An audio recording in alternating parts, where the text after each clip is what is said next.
22 miles at about 7:15 per mile. Very, very happy with this run. Today I wanted to dive into what I do for running a long run in marathon training, whether it be 18, 20, or 22 miles. So let's get into it. This 22-mile run, I woke up very early in the morning, about 4 a.m., so I could be on the road running by about 5 a.m. So that's just a slow morning of getting up.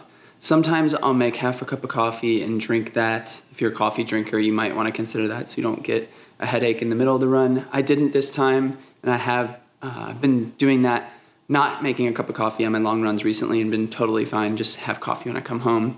But just take the morning nice and slow, laying out all of my running clothes the night before so that I don't have to rummage through drawers and stuff in the dark, making sure all of that is set to go. Brushing my teeth, feeling nice and clean, maybe even taking a shower if you feel like that's gonna wake you up even more. And something I didn't do previously in my years in the past with training and doing these long distance runs is just having a quick bite to eat in the morning. And I know that's kind of common sense and best practice in marathon training with long distances and even marathon racing. So this run, I just ate a banana before the run. My previous 20-miler a couple weeks ago, I ate an RX bar, which just has like dates and almonds and nuts and stuff. So just getting something in my stomach to be able to burn with, the 2,000 plus calories I would be burning in this workout. So some of the biggest things I've learned over the past 4 years with doing distance training is that you need to just be prepared on the run, whether that be hydration or supplementing with food, so that when you have that crash at the wall around the 16 to 20 mile mark, you're prepared and you're ready to go.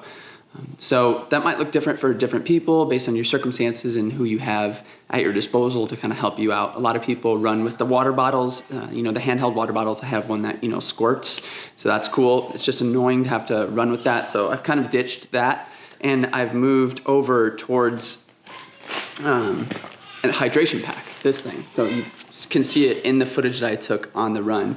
I have this Nathan Vapor Air 7-liter. I love this thing, honestly. The only problem I have with it is that the hose, I've been having issues with this about water squirting out of the hose after I take a drink. If I take a drink, all of a sudden I just get water that squirts out, so that kind of stinks. I don't really know what's going on there, so the workaround I've realized is if I take water, I just blow air back into it so that it's not pressured in the tube anymore, and that seems to work fine. Sits across my chest, I hook it in here, and it has a magnet on the front. So I have water at my disposal throughout the whole entire run, up to, I think I put about 4 or 5 liters into it. And the downfall to this is that you're just carrying extra weight on your back, but I kind of like that because it's just better for training. It makes me feel lighter when I'm actually racing. And then I don't have to have anything in my hands. The other added benefit is that I can put my phone in this side pocket right here. And I didn't have my AirPods on this run, but I could just throw AirPods in and have my music playing with my phone right there, so I don't have to wear like a lap belt or something like that. And then I can also put my food in here, which just goes in this top left pocket. And I have kind of whittled down to these Honey Stinger Energy Chews. Last year in marathon training, I ate RX bars and realized that just kind of upset my stomach, so much so that on my long runs and even at the marathon, I threw up in the middle of them, so that was awful. And I've come to realize that just doing a minimal amount of these Honey Stinger Chews has been really helpful, and not taking them until around the 9 to 11 mile mark, and maybe taking them every 4 or 5 miles after that. So that has really helped. And then I can also just put like my keys over on the right side. So I just have like everything I need at my disposal. If I get injured out there, have a nasty cramp, I can call my wife, or, you could put a bus pass in there or whatever. Something I forgot to mention before the race is I use this stuff called Body Glide. See if it'll focus on it. Yeah. Body Glide. Just to prevent chafing under the armpits in undisclosed areas, just to make sure that there's no nasty chafe. And I'm almost always rocking my CLE cap. I actually have 2 of these because I ordered one online. It came late last year, so I just have 2, so I kind of cycle them in and out. I don't like my hair flopping around while I'm running and sweat pouring down. This actually catches a lot of the sweat. My hat's usually soaked by the end of a long run, so this is also super helpful. To keep track of all of my running, I am running with this Garmin 735 XT. A lot of runners don't choose this Garmin because, oh, there it is.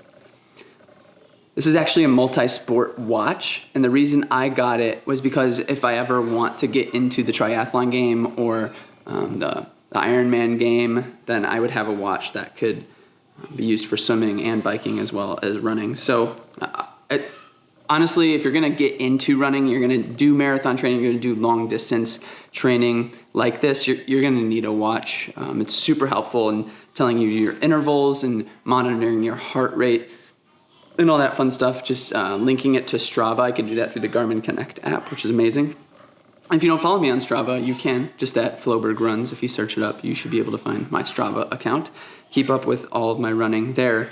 And then I guess last but not least, my shoes. These are my everyday trainers, the Hoka Rincon 2, chunky guys. Very affordable shoe for everyday trainers. These go at about $100, so that's super nice. I probably have about 150 miles on these. And then I can either trash or donate them by about 300 miles because that's when they just start wearing down and kind of are unusable at that point. So I don't like running my distance runs in my racing shoes just because I want to save those for fast workouts and races. And they tend to be more expensive, like the Saucony Endorphin Pro are $200, so I don't always want to be using those. And so that's why I have the Rincon 2. I have my eyes on the Clifton 7. Hoka Clifton 7 next for my daily trainer, so that's what I'm going to try after this marathon cycle. I hope some of this was helpful to you. If you have any questions about anything that I did in this run or that I'm doing in my marathon training, I'll be sharing so much more about my interval workouts and low heart rate training and all that good stuff, and stretching and foam rolling and what I do for nutrition, all in the future on this channel. But if you have any specific questions to this 22-mile run, just let me know down in the comments below. Make sure to like this video if you enjoyed it or it was helpful for you, just to help promote the channel to more people so they can see this and learn from it. Be inspired to run. Thank you so much for watching. Until the next time, Floberg Runs. See ya. That never gets easier. Woo. Let's go. 22. Longest of this block, this training block. I will not be running any further than that until November 1st for the marathon. That was hard. My legs were tired from the sprint workout 2 days ago, but I'm really happy with that one. 25 more days.